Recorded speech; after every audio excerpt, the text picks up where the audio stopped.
মাটিতে মিলি যাবলৈ দিবি মোক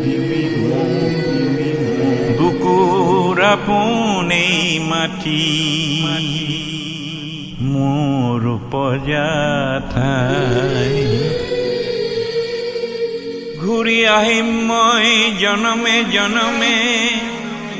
এয়া যে মোৰ অসমীয়া মহাশৃংগ আৰোহী মহাশিল্পী